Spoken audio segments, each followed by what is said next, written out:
Salut tout le monde, c'est Raito, on se retrouve pour la review du chapitre 106 de One Piece. On a énormément de choses à dire. Ce chapitre, il se passe beaucoup trop de choses. On va en parler, défonce-moi cette barre de like et surtout abonne-toi si tu aimes One Piece, si on est des gros fans de One Piece. Et en plus de ça, on est bientôt 100 000 abonnés dans l'équipage, donc vraiment, rejoins l'équipage. En tout cas, c'est parti, let's go. Bon, première chose, Luffy s'est bien régalé, il a bien mangé, il repart directement en Gear 5. En vrai, c'est marrant parce que du coup, la marine qui regardait Luffy manger, ils ont pas osé agir. Donc du coup, maintenant, c'est trop tard vu que Luffy a récupéré ses forces. Mais d'un autre côté, tu te mets à la place de la marine. Bon, t'as un empereur, toi, t'as un mec random de la marine.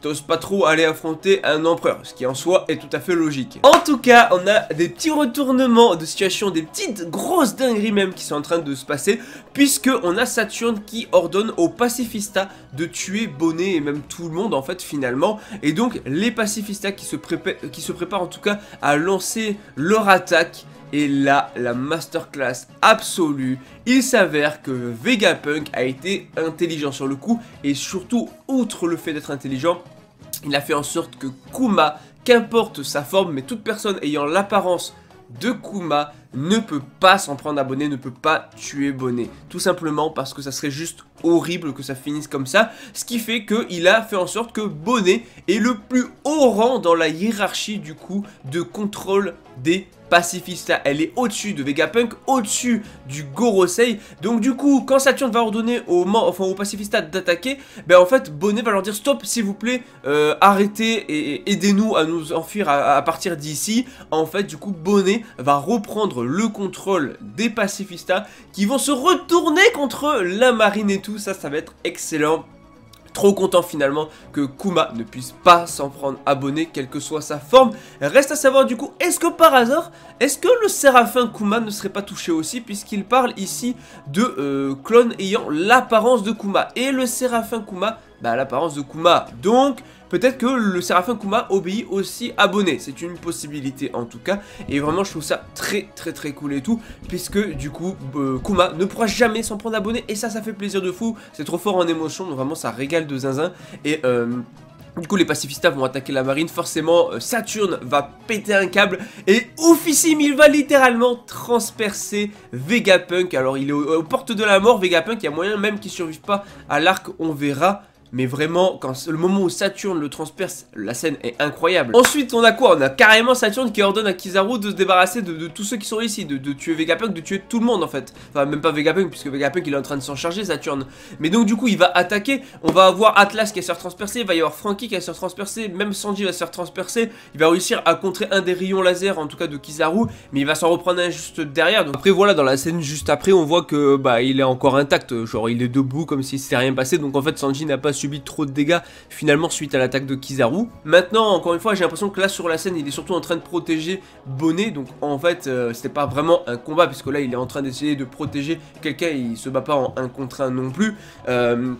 Lui qui s'interpose pour protéger Kuma et Bonnet, même sur plus Bonnet que Kuma d'ailleurs. Et surtout, on a Kizaru, lui qui ici pour en finir. Il en a marre le gars, il en a marre, il en peut plus. De toute façon, il fait ce qu'on lui dit, voilà, honnêtement, qu'il le veut. En fait, qu'il soit d'accord ou pas d'accord avec ce qu'on lui demande de faire, il fait ce qu'on lui demande de faire.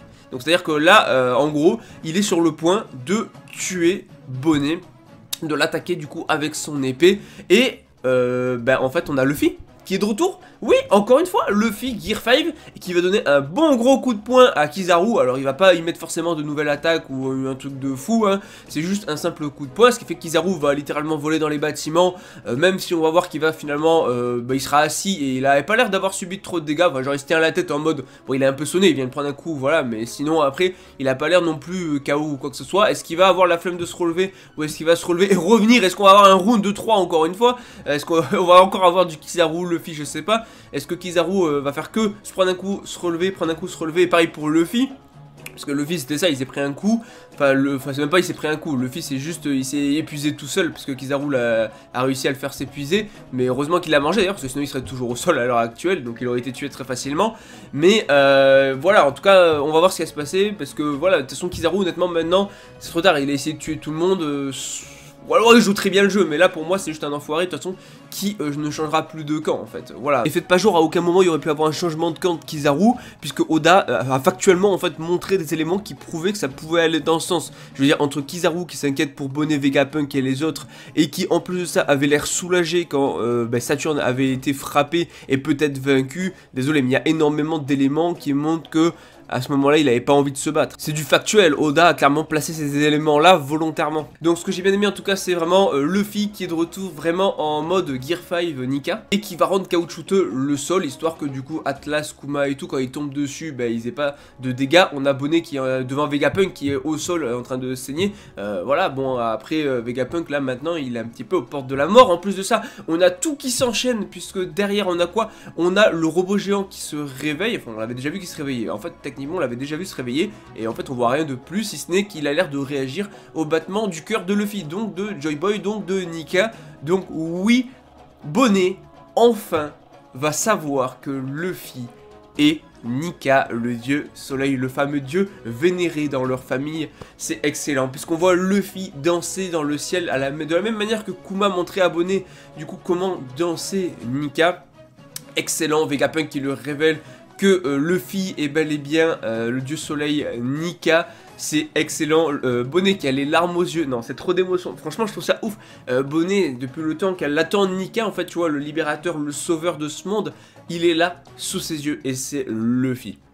Là, le lien qu'elle va avoir avec Luffy va être forcément développé, et ça va être beaucoup plus fort qu'actuellement, parce que c'est vrai qu'ils sont alliés actuellement, mais là ça va être bien au-delà de ça, maintenant qu'elle a appris que Luffy est en réalité Nika, et que du coup la personne qui a captivé du coup Kuma, son père, c'était Luffy, et donc bien Nika. Donc franchement ça c'était très très cool, je trouve. Il y avait énormément de choses sur ce passage là qui étaient vraiment très bien. En fait tout s'enchaîne finalement, le robot, Luffy Gear 5, Nika, le combat contre Kizaru, Kizaru qui essaie de tuer Bonnet, Bonnet qui découvre que Luffy est Nika, on a carrément les pacifistas qui se retournent et tout, et maintenant on a même carrément l'équipage des géants qui débarque. Oui, on a un bateau géant, on a l'équipage des géants qui s'était dissous il y a plus de 100 ans, qui sont là pour une personne, pour Luffy au chapeau de paille alias Nika.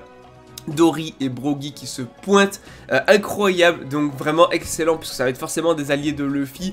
On se doute qu'ils ont un lien, déjà que Elbaf a un lien avec Nika. En plus de ça, on avait un chapeau de paille géant à Marie-Joise. Pourquoi chapeau de paille géant? Tout simplement parce que ce chapeau de paille venait sûrement de Elbaf et donc des géants, hein. Donc c'est logique que les géants soient reliés à Luffy, du coup, au chapeau de paille, et donc à Nika et donc à Joy Boy et tout. Donc en fait, tout est en train de se démêler et en même temps de se relier. On est en train un petit peu de prendre les trucs bout à bout et de les assembler pour enfin mieux comprendre l'histoire, et vraiment là c'est excellent, que ce soit en termes d'émotion ce chapitre, ou en termes de révélation ou d'information, ou même l'arrivée inattendue finalement de Dory et Brogy, puisqu'on s'attendait soit à du Barbe Noire, pourquoi pas à Dragon, ou encore à Cross Guild, ou je ne sais quoi. Non, on a Dory et Brogy, ça c'était pas très prévu, tu vois. À la limite tu peux dire ouais, Shanks qui se pointe, mais bon là c'est Dory et Brogy, il y a sûrement pas Shanks, c'est vraiment l'équipage des géants sûrement, qui sont là peut-être. Ashrudin, ce serait bien qu'il soit là aussi, parce qu'en fait la flotte de Luffy vraiment, je trouve qu'elle sert à rien. Enfin vraiment, pourquoi Luffy il a une flotte à ce moment là? Parce que la flotte de Luffy, on ne la voit pas. Ils ne sont pas venus l'aider sur Onigashima et Wano, ils ne sont pas venus l'aider sur Egghead. Qu'est-ce que fout la flotte de Luffy? Pourquoi est-ce qu'ils ne viennent jamais aider Luffy? À quoi ça sert d'avoir une flotte si quand Luffy se retrouve en extrême danger contre Kaido ou contre du coup Saturne, pourquoi ils ne sont jamais là? Donc voilà, je vois pas l'intérêt d'avoir une flotte, à moins qu'ils étaient retardés, qu'il se soit passé quelque chose, qu'ils aient pas pu venir pour une raison ou une autre, mais là vraiment, pour l'instant, j'espère qu'un jour on les verra. Ça serait dommage qu'à la fin, ils aient rien fait du tout. En tout cas, j'aime beaucoup du coup tout ce chapitre, tout ce que ça propose, tout ce que ça amène pour la suite aussi, pour le développement de Bonnet par rapport à Luffy, par rapport du coup à Dory Brogy qui forcément cherche Luffy, donc ça va être très intéressant, et sachant qu'ils les connaissent depuis longtemps. Rappelez-vous Little Garden, c'est incroyable, ils se connaissent depuis, ça fait tellement de chapitres maintenant qu'ils n'ont pas vu Luffy, et savoir que Luffy, le gars qu'ils ont rencontré sur l'île, qu'ils ont trouvé cool, en réalité c'était Nika, le gars sûrement qu'il vénère, tu vois. Non vraiment je trouve ça trop bien, en fait il y a tout qui est en train de se relier, c'est vraiment un chapitre excellent sur plein de points, et vraiment j'ai qu'une envie, c'est des... Bon il y a une pause la semaine prochaine malheureusement, en même temps on a enchaîné 3 chapitres, mais il me tarde vraiment dans 2 semaines pour avoir la suite et voir tout ça, ça va être vraiment excellent. Donc juste une chose, One Piece c'est la vie.